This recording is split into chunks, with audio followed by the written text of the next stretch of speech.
आपको नहीं लगता कि ये सिर्फ राजनीति हो रही है? एक आईएएस ऑफिसर जो आता है, अपना राज्य छोड़ के आता है, आपके बिहार को अच्छा बनाने आता है, उसको कुछ लोग मार देते हैं, सजा होता है, सजा के बाद सिर्फ अपने राजनीतिक हित के लिए किसी को जो लोग पहले अपराधी बता रहे हैं, आज सरकार में आने के बाद आज राजनीतिक लाभ के लिए उसी को छोड़ रहे हैं। जी कृष्णैया जी उसी रास्ते से गए, मैं इस सवाल का जवाब नहीं दे पाऊंगा, लेकिन ये जानते हुए कि वहां 100 यात्रा निकला हुआ है, खास करके नहीं जाना चाहिए था। अगर वो गए, ये भी मान लिया कि अगर वो गए, लेकिन उस हत्या में ये मूव क्या करती है, गाड़ी पलटती है, उलट देती है, ये मूव का मामला था। ये कभी कहीं नहीं देखा गया कि आनंद मोहन जी ने किसी पर गोली चलाया हो, किसी पर बंदूक चलाया हो। जब भी आनंद मोहन सिंह के समर्थक ये बताते हैं कि उन्हें राजनीतिक रूप से फंसाया गया था, जो अमूमन आपका इशारा होता है, अगर हम उस तरफ ध्यान दें तो क्या ये बातें जो आप उठा रहे हैं, जो आप सवाल कर रहे हैं, अदालत की प्रक्रिया पे, अदालत के उन जजों की बौद्धिकता पे ये प्रश्न चिन्ह नहीं लगा रहे हैं आप लोग कि सुप्रीम कोर्ट के जजों को जो एविडेंस प्रस्तुत किया गया होगा वो जजमेंट उसी के आधार पे आया होगा? जैसे जितने सारे सवाल आपने उठाए, वो नहीं थे, वो आ रहे थे, उन्होंने नहीं कहा, तो ये सारी बातें तो जो आपके तरफ के एडवोकेट होंगे, वकील होंगे, उन्होंने वहां भी रखा होगा। जज ने अगर फैसला दिया इनके खिलाफ तो वो एविडेंस के आधार पे ही दिया होगा। नमस्कार, मैं हूं कुमार मृणाव और आप देख रहे हैं फेरी आउट न्यूज। आनंद मोहन की रिहाई का मामला थमने का नाम नहीं ले रहा है। आनंद मोहन की रिहाई को लेकर विरोध करने वाले अब सुप्रीम कोर्ट तक पहुंच चुके हैं। वहीं समर्थकों की अगर बात करें तो उनका दावा है कि आनंद मोहन के साथ अन्याय हुआ था और अब जो उन्हें माफी मिली है वो न्याय है, और समय के साथ जो राजनीतिक समीकरण बदले हैं उसकी वजह से सत्तारूढ़ पार्टियां हैं, उनका झुकाव हुआ है और वो झुककर उन्हें माफ कर रही हैं। इसी सिलसिले में आइए राजेश सिंह, जो भूतपूर्व जदयू प्रवक्ता सारण रहे हैं, उनसे बात करते हैं। ये समाज सेवी हैं।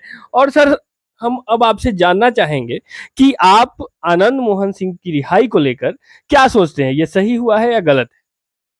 आनंद मोहन जी की रिहाई के बारे में मैं सिर्फ यही कहना चाहूँगा कि आज जो सरकार ने ये निर्णय लिया है, यह निर्णय काफ़ी विलंब से लिया हुआ निर्णय है।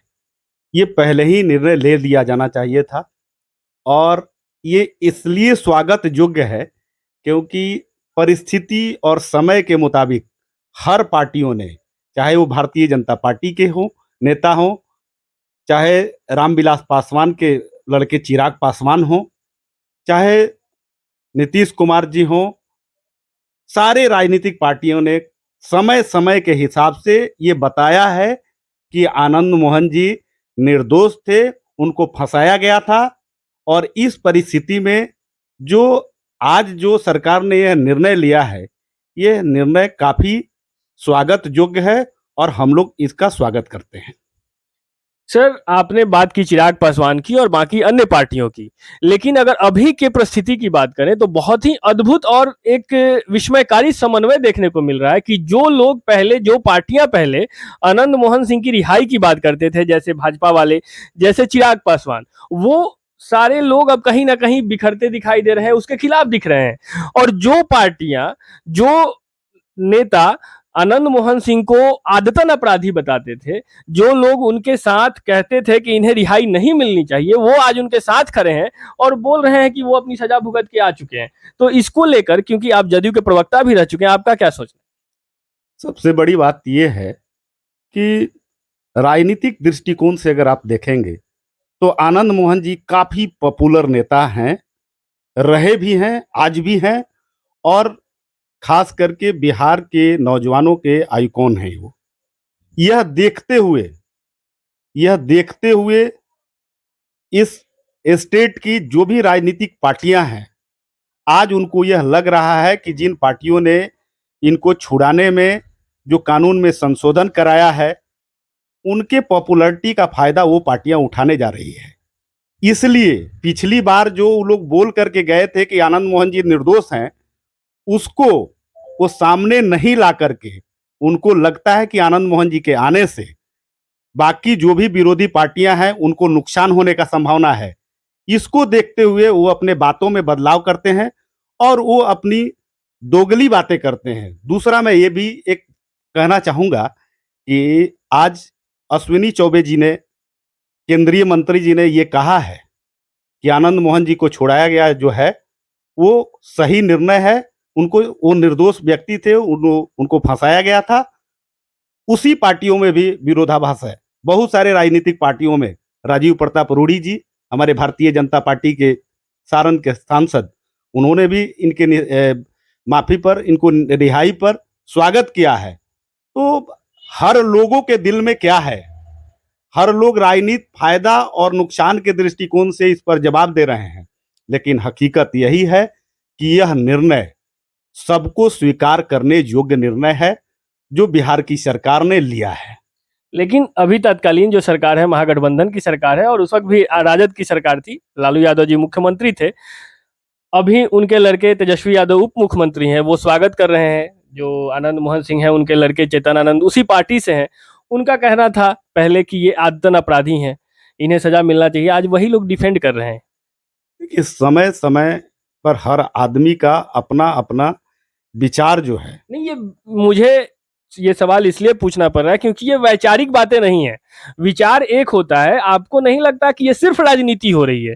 एक आईएएस ऑफिसर जो आता है, अपना राज्य छोड़ के आता है, आपके बिहार को अच्छा बनाने आता है, उसको कुछ लोग मार देते हैं, सजा होता है। सजा के बाद सिर्फ अपने राजनीतिक हित के लिए किसी को, जो लोग पहले अपराधी बता रहे हैं, आज सरकार में आने के बाद आज राजनीतिक लाभ के लिए उसी को छोड़ रहे हैं। सबसे बड़ी बात है कि अगर जी कृष्णैया जी की हत्या जो हुई, वह दुर्भाग्यपूर्ण था। किसी भी व्यक्ति को, कोई भी व्यक्ति हो, चाहे वो आईएएस ऑफिसर हो, चाहे आम आदमी हो, हत्या हत्या है। और मैं यह मानता हूं कि हत्या किसी का भी, ये बहुत ही दुखदाई होता है उनके परिवार के लिए, समाज के लिए। ये नहीं होनी चाहिए। लेकिन मैं इसमें एक तथ्य रखना चाहता हूं कि आनंद मोहन जी पॉलिटिकल व्यक्ति हैं।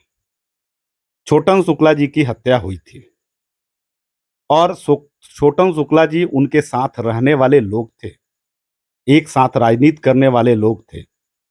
उनकी हत्या के बाद उनके 100 का जो जुलूस निकाला जा रहा था 100 के साथ में, तो निश्चित रूप से आज मेरे कोई दोस्त की हत्या अगर होगी, चाहे परिस्थिति जो भी बने, मुझे वहां जाना चाहिए, यह उचित है। यह सोच करके आनंद मोहन जी ने वहां जाने का काम किया था। और जब मुजफ्फरपुर के मीटिंग को ट्रांसफर करके हाजीपुर में किया गया और लौटते समय किस स्थिति में और किस परिस्थिति में जी कृष्णैया जी उसी रास्ते से गए, मैं इस सवाल का जवाब नहीं दे पाऊंगा। लेकिन ये जानते हुए कि वहां 100 यात्रा निकला हुआ है, खास करके नहीं जाना चाहिए था। अगर वो गए, ये भी मान लिया कि अगर वो गए, लेकिन उस हत्या में ये मूव क्या करती है, गाड़ी पलटती है, उलट देती है, ये मूव का मामला था। ये कभी कहीं नहीं देखा गया कि आनंद मोहन जी ने किसी पर गोली चलाया हो, किसी पर बंदूक चलाया हो। और समय साथ साथ जब वहां जी कृष्णैया जी का जो हत्या हुआ, उसके बाद 10 या 15 मिनट बाद उनको हाजीपुर में अरेस्ट किया गया। तो उस समय ये नहीं हुआ था घटना, ये घटना इनके आने के बाद हुआ होगा। तो राजनीतिक दृष्टि से बहुत सारा चीज जो है इंगित करता है कि आनंद मोहन जी बिल्कुल निर्दोष थे। और आज सरकार ने जो अपने सूझबूझ का परिचय दिया है, यह स्वागत योग्य है, क्योंकि आज नहीं तो कल सच परेशान हो सकता है, पराजित नहीं होता है। सर, मैं आपसे अंतिम सवाल पूछूं उससे पहले मेरे मन में एक सवाल आया आपकी बातों को सुन के। जब भी आनंद मोहन सिंह के समर्थक ये बताते हैं कि उन्हें राजनीतिक रूप से फंसाया गया था, जो अमूमन आपका इशारा होता है, अगर हम उस तरफ ध्यान दें तो क्या ये बातें जो आप उठा रहे हैं, जो आप सवाल कर रहे हैं, अदालत की प्रक्रिया पे, अदालत के उन जजों की बौद्धिकता पे ये प्रश्न चिन्ह नहीं लगा रहे हैं आप लोग कि सुप्रीम कोर्ट के जजों को जो एविडेंस प्रस्तुत किया गया होगा, वो जजमेंट उसी के आधार पे आया होगा? जैसे जितनी सारे जितने सारे सवाल आपने उठाए, वो नहीं थे, वो आ रहे थे, उन्होंने नहीं कहा। तो ये सारी बातें तो जो आपके तरफ के एडवोकेट होंगे, वकील होंगे, उन्होंने वहाँ भी रखा होगा। जज ने अगर फैसला दिया इनके खिलाफ तो वो एविडेंस के आधार पे ही दिया होगा। सारा कुछ जो भी होता है उस समय के जो तात्कालिक सरकार होती है, चार्जशीट का बनना, डायरी का जाना, ये सब सरकार के हाथ की चीज होती है। और उस समय के सरकार ने, हो सकता है कि उस समय भी जो आनंद मोहन जी का पॉपुलैरिटी था उसको देख करके वो सरकार भी डरी होगी और उसको लग रहा होगा कि आनंद मोहन जी अगर वो बचे, सरकार यानी आप राजद की बात कर रहे हैं, क्योंकि अभी उस समय की तत्कालिक सरकार की बात मैं कर रहा हूँ। हो सकता है कि उनके पॉपुलैरिटी को देख करके डरी डरी हो और वो चाह रही होगी कि आनंद मोहन जी अगर मेरे रास्ते के कांटे निकल जाएंगे तो मैं, जो हुआ भी राजनीति में जो हुआ भी, और वो काफी दिनों तक सत्ता में रहे। मिला जुला करके स्थिति ये है कि सब कुछ, हर चीज का एक टाइम है, time and tired waiting for no man. और हम लोग ये भी देखते हैं कि हर चीज का निदान है लोगों के विचार में। आज तक हम तो यही सोच रहे हैं कि आनंद मोहन जी, जो आज लोग दलित ये विरोधी बात करके अभी बात कर रहे हैं, जो आनंद मोहन जी शुरुआत के दिनों से ही, ना उन्होंने किसी जाति का राजनीति किया है, ना किसी धर्म का राजनीति किया है, न पिछड़ा का, न अति पिछड़ा का, न दलित का, न बैकवर्ड का, न फॉरवर्ड का। अगर एक आदमी है इस बिहार के अंदर में जो सबको साथ लेकर के चलने की औकात रखता है, उसी का नाम आनंद मोहन है। तो अगर कहीं से इस तरह की बात आती है कि दलित की हत्या आनंद मोहन के भाषण के बाद हुई, बहुत सारी, हम तो ये देखते हैं इनके छूटने पर लोगों को, जो पहले से स्वागत कर रहे थे, जो पहले से चाह रहे थे कि आनंद मोहन जी को छोड़ा देना चाहिए, इनको सरकार ने फंसा कर रखा है, इनका 14 साल बीत गया, आज जो लोग ये बात कह रहे हैं उसमें सिर्फ एक ही तथ्य दिखता है। वो दिखता है ये कि ये बिहार के अंदर में इतने पॉपुलर नेता हैं और उनको कहीं इस बात से नुकसान न हो जाए, इसलिए आज ये उनके बातों में कुछ बदलाव आया है। लेकिन हकीकत यही है कि उनके आने से युवाओं में एक उत्साह आया है, उमंग आया है, और इसका परिणाम भी सुखद परिणाम दिखेगा आने वाले दिनों में। युवाओं में उत्साह उमंग है या राजपूतों में उत्साह उमंग है? नहीं, मैं ये मानता हूँ, क्योंकि बहुत सारे युवा ऐसे भी हैं जो खुलकर विरोध कर रहे हैं। मैं ये मानता हूँ कि किसी भी व्यक्ति के साथ में, किसी भी विचार के साथ में, किसी भी सिद्धांत के साथ में सारे लोग एक साथ नहीं होते हैं। उसमें हर हर जगह पर कुछ न कुछ लोगों का वैचारिक मतभेद होता ही होता है। लेकिन मैं आपसे पहले ही बताया था कि आनंद मोहन जी सिर्फ जाति के नेता नहीं हैं, वो पूरे जमात के नेता हैं। और उत्साह की अगर बात है तो पूरे जमात में उत्साह है, और पूरे जमात के लोग चाहते हैं कि आने वाले दिनों में लग करके एक अच्छे संदेश देने का हम लोग काम करेंगे। ये हम लोग यहाँ के नौजवानों का सोच है। अब अंतिम सवाल सर आपसे, क्योंकि आप समाज सेवी भी हैं, मैं उससे संबंधित ये प्रश्न पूछूंगा, क्योंकि ये मामला जो है भावनात्मक रूप से भी जुड़ा हुआ है। एक आईएएस जो कूली था, जिसके पिता कूली थे, बोझ उठाता है, आईएएस बनता है, दलित परिवार से आता है, आखिर उसकी दुखद मृत्यु हो जाती है, मर्डर हो जाता है उसका। वैसे में उसके घर वाले अब सुप्रीम कोर्ट जा रहे हैं। जो चेतन आनंद है, उनका कहना था कि वो उनके परिवार से मिलने जाएंगे, लेकिन जो जी कृष्णैया जी की पत्नी है, उनका स्पष्ट कहना है कि वो उनसे नहीं मिलना चाहेंगी। इन पूरे मामले को लेकर अब आप क्या कहना चाहेंगे और आगे क्या होने वाला है आपके हिसाब आनंद मोहन जी ने इस पर खुद ही कहा है कि इस दोनों परिस्थिति में दो ही परिवार जो है वो भुगता है। एक परिवार आनंद मोहन जी का परिवार और दूसरा जी कृष्णैया जी का परिवार। अगर जितने राजनीति करने वाले लोग चाहे जितना भी राजनीति करें, लेकिन अगर कोई झेला है तो ये दो परिवारों ने ही झेला है। और बिहार की सरकार ने जो निर्णय लिया है, किसी को कहीं भी जाने का अधिकार है, जा सकता है, लेकिन हम लोग यही आग्रह करने आए हैं कि ये उनकी जो सजा थी, वो सजा उन्होंने सहर्ष स्वीकार किया। अब सजा के बाद सजा में हम लोग देखते हैं कि देश के प्रधानमंत्री के हत्यारों को भी माफी मिली है। तो माफी देने वाला आदमी हमेशा बड़ा होता है और जी कृष्णजैया जी के परिवार से भी आग्रह है कि आनंद मोहन जी के फिर आप सुप्रीम कोर्ट जाने से, जेल जाने से जी कृष्णजैया जी वापस तो आएंगे नहीं।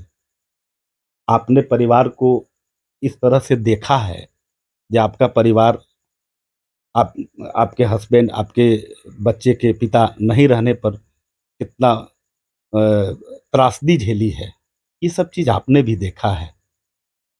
तो कम से कम अब जो सामने है, वो दूसरे परिवार इस त्रासदी को नहीं झेले, इसको देखते हुए भी और समाज के हित में कुछ निर्णय लेना चाहिए।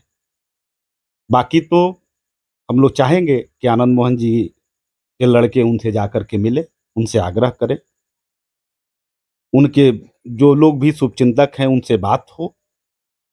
जो अब परिस्थिति बनी है, उस परिस्थिति में जो अभी तक उन लोगों को त्रासदी झेली थी, कृष्ण जी कृष्णैया जी को लौटाया तो नहीं जा सकता है, लेकिन एक निर्दोष आदमी अगर कहीं फंसा है तो उसमें भी थोड़ा मानवता के नाम पर सोचना चाहिए। आपने बात की निर्दोष की, इसलिए मेरा अंतिम सवाल है आपसे कि क्या आनंद मोहन सिंह जी की रिहाई से जो सरकारी कर्मचारी हैं, राज्यकर्मी हैं या केंद्र के कर्मचारी हैं, उनके मनों में डर नहीं होगा जब वो अपनी ड्यूटी कर रहे होंगे?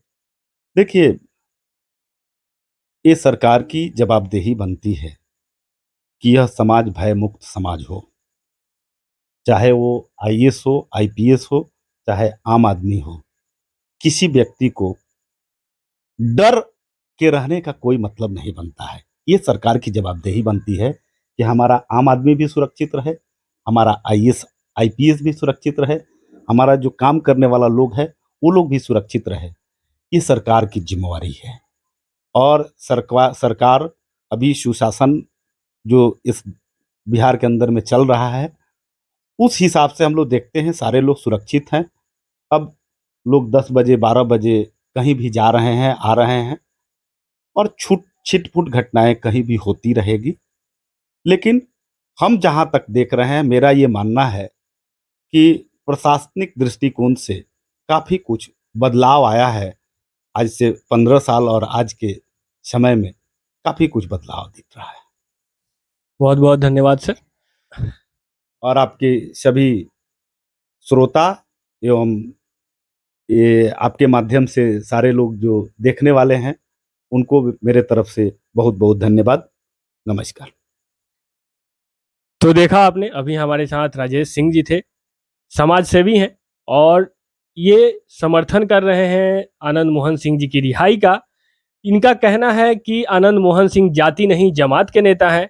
उदाहरण के लिए उनकी रिहाई पे इन्होंने राजीव गांधी के हत्यारों को जो छोड़ा गया है, साजिश में जो शामिल थे उन्हें छोड़ा गया है, जिसमें प्रियंका गांधी, राहुल गांधी सभी लोगों ने मिलकर माफ कर दिया और उन्हें रिहा कर दिया गया। उनका उदाहरण भी दिया इन्होंने। आप बने रहिए हमारे साथ, देखते रहिए फेरी आउट न्यूज़। अगर आपने अब तक हमारे चैनल को सब्सक्राइब नहीं किया है तो कृपया सब्सक्राइब कर दें। अगर आप हमें फेसबुक पे देख रहे हैं तो हमारे पेज को लाइक और फॉलो कर दें। बहुत बहुत धन्यवाद।